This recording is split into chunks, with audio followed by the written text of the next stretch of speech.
এই দেখো, প্রিয়ম কিন্তু স্কুলে যাওয়ার জন্য রেডি হয়ে গেছে নাকি পাপা? ব্রাশ হয়ে গেছে। হ্যালো এভরিওয়ান, কেমন আছো সবাই? আশা করছি তোমরা সবাই খুব ভালো আছো আর আমিও ভালো আছি। মুন ব্লগিং অ্যান্ড লাইফস্টাইলে তোমাদের সবাইকে ওয়েলকাম জানিয়ে আজকের ব্লগটা কিন্তু আমি একদম সকাল থেকেই শুরু করছি।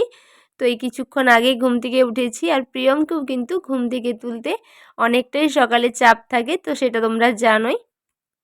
আর কি বলো তো, তোমাদেরকে গুড মর্নিং বলতেই ভুলে গেছি। তো সবাইকে বলি গুড মর্নিং। আর তোমরা ব্লগটা দেখতে থাকো, আশা করি তোমাদের ব্লগটা ভালো লাগবে। আর আজকে সারাদিন কি করি না করি তো সবটাই তোমাদের এই ব্লগের মাধ্যমে শেয়ার করব। আর এই যে সকাল সকাল একদম প্রিয়মকে ঘুম থেকে তুলে, আর সকালে বাচ্চাদেরকে ঘুম থেকে তোলাটা তো সত্যিই খুবই চাপ। তো ঘুম থেকে তুলে এই যে একদম রেডি করে, তো আজকে আমি যাচ্ছি না, তোর বাবা জিমে যাবে। তো এই যে আর প্রিয়মের জানো তো খুব ঠান্ডা লেগে যাচ্ছে, তো ওই জন্য ওকে চাদর মুড়ি দিয়েই নিয়ে যাওয়া হয়। আর এই যে তোমার দাদাভাইকেও চাদরটা দিয়ে দিলাম যাতে ভালো করে চাদর ঢাকে নিয়ে যেতে পারি, না হলে কিন্তু খুব ঠান্ডা লেগে যাচ্ছে।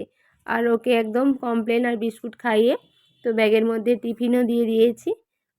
আর এই যে তারপর কিন্তু সকালের যে কাজ থাকে আমাদের, প্রথমে বিছানাটা ভালো করে গোছ করে নেওয়া, তো সেটাই করলাম। তারপর চাটা খেয়ে দেখি তোমার দাদাভাই জিম থেকে চলে এসেছে, তো এখন যাচ্ছে প্রিয়মকে আনতে। এই যে হেলমেটটা দিয়ে দিলাম আর ব্যাগও দিয়ে দিলাম, তো বাজার টাজার করে নিয়ে একদম চলে আসবে।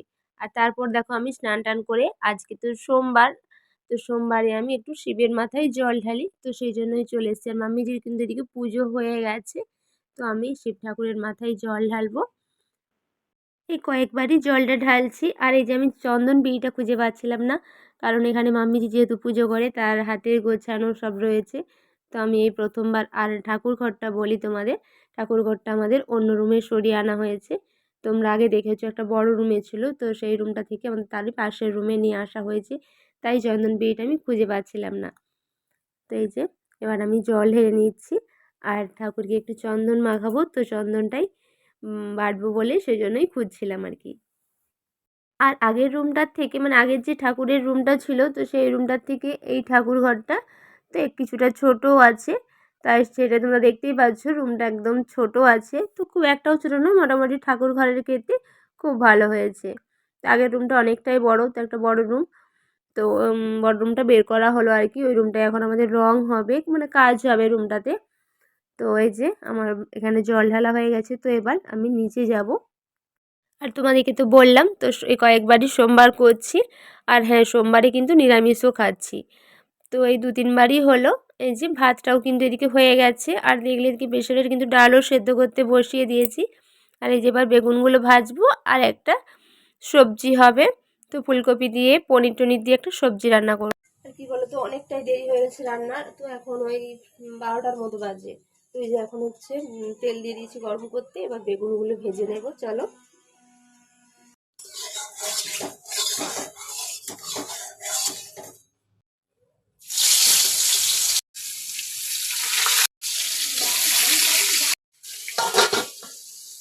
আর বেগুন দেখো ভাজা হয়ে গেছে, আর ডালটাও কিন্তু এদিকে আমি সাঁতলে নিয়েছি। আর ডালে প্রিয়ম যেহেতু খাবে সেই জন্য আমি ডালে লঙ্কাও দিই না, আর ও যেদিন খাবে সেদিন লঙ্কা দিই না, ও না খেলে আমাদের জন্য লঙ্কা দিই। আর এই যে তরকারিটার জন্য, তো এই যেখানে পনির আছে, তো পনিরগুলো কেটে নেব। আর এখানে ফুলকপি আলু সব মাম্মিজি কেটে দিয়েছে গাজর দিয়ে, তো এই যে আলুগুলো আমি লাল লাল করে ভেজে নিয়েছি। আর আমাদের বাড়িতে আমার যেহেতু নিরামিষ, সেখানে আর কেউ কিন্তু, মানে মাছ মাংস কিন্তু রান্না হবে না, সবাই কিন্তু নিরামিষ খাবে। আমাদের একজনের নিরামিষ থাকলে আলাদা করে কোনো মাছ মাংস কারোর জন্য রান্না হয় না, সবার জন্য একরকমই রান্না হয়। আর এই যে তরকারিটার জন্য আমি এখানে আদা আর এই টমেটোটা একটু পেস্ট করে নেব। আর সবজিগুলো কিন্তু এদিকে মাম্মিজি ভাজছিল আর আমি এদিকে মশলাগুলো রেডি করছিলাম। এই যে এবার আদাটা টমেটোটা মিক্সিতে পেস্ট করব, আর এই যে পোস্তটা কিন্তু শিলনোড়াতে বেটে নেব। আর এই মিক্স সবজি জানো তো এই প্রথমবার রান্না করছি, তো জানি না কেমন হবে। আর এর মধ্যে আরও অনেক কিছু সবজি দেওয়া যেত, তো যেগুলো আমার কাছে ছিল না, তো যে কটা ছিল সেগুলো দিয়ে আমি বানাচ্ছি। আর আজকে ছিল সোমবার, আর আজকে প্রিয়মের তো টিউশন নেই, তো বাড়িতেই আছে।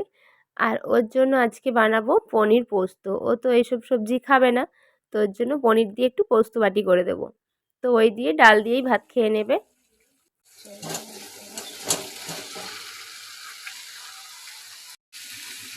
আর কি বলতো, প্রিয়মকে পোস্ত বাটি আর দুধ ভাত দিয়ে দিলেই ও একদম খুব খুশি। তো ওটা পেয়ে গেলে ওর আর কিছুই চায় না। তো এখন আর মাছও খেতে চায় না। তো এখন থেকে কি মাছ ছেড়ে দিবে, তো সেজন্যই আমি জোর করে খাওয়াই। আর মাংসর প্রতিও খুব একটা ওর ইচ্ছে নেই। তো তাও বাচ্চাদেরকে সব রকমই খেতে হবে, তো সেজন্যই খাওয়াই। হ্যাঁ, এর মধ্যে কাজু বাটাটা দিলেও ভালো লাগে। তো কাজুটাও আমার ছিল না, তো যে কয়েকটা জিনিস ছিল আমি সেই সব দিয়েই তো আজকে সবজিটা বানিয়েছি। এই যে তোমার দাদাভাই এইমাত্র টক দইটা নিয়ে আসলো। সকালে যখন বাজারে গিয়েছিল তখন একদম ভুলে গিয়েছিল। আর হ্যাঁ, এটা মশলাটা কষানোর সময় দিলে ভালো হতো, কি আর করা যাবে। তো তখন তো ছিলই না। তো এইমাত্র নিয়ে আসলো, তো ভাবলাম ভালো করে ফেটিয়ে দিয়ে দিই। যা হবে হোক, কি আর করা যাবে, তাই না? আর আজকের এই মিক্সড সবজিটা খেয়ে তোমার দাদাভাই বলছে খুব ভালো হয়েছে। তো টক দইটা দেখো ভালো করে ফেটিয়ে নিয়েছি, চলো এবার দিয়ে দিই। আর মাম্মিজিও বলছে সবজিটা খুব ভালো হয়েছে। তো আমি ভাবলাম হয়তো কাজুটা দিলে আরও বেশি ভালো লাগতো। তো না, সত্যিই খুব ভালো হয়েছে। তো ভাবলাম পরে আরেকবার বানাবো, তো যখন আগে থেকে সব কিছু আনিয়ে রাখবো। আর এই যে প্রিয়মের জন্য এই যে পোস্তটা বেটে নিয়েছি, আর এই যে কিছু পনিরও দিয়ে দিয়েছি। আর ও পনির ওকে দেখালে ও একদমই খেতে চায় না।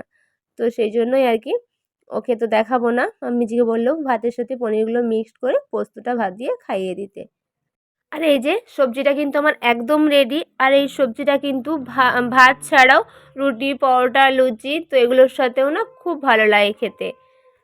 আর এখন খাওয়া দাওয়া সেরে নেবো, তো খাওয়া দাওয়া সেরে আবার ছাদে যাব, অনেক জামা কাপড় মেলা আছে। দেখো আমার প্রিয়ম সোনা এখন কি খাচ্ছে দেখি। এই যে লেবু খাচ্ছে, দেখি মুখেরটা এখনো শেষ হয়নি, খেয়ে নে।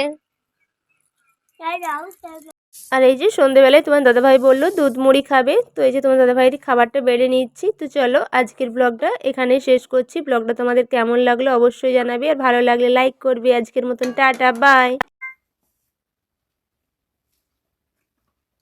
হ্যাপি রোজ ডে বাবা। Thank you, thank you, thank you. তো দেখো তোমার দাদাভাই দেখো তো কত সুন্দর, আমার গোলাপ তো খুব ভালো লাগে। তো আজকে রোজ ডেতে রোজ দিল।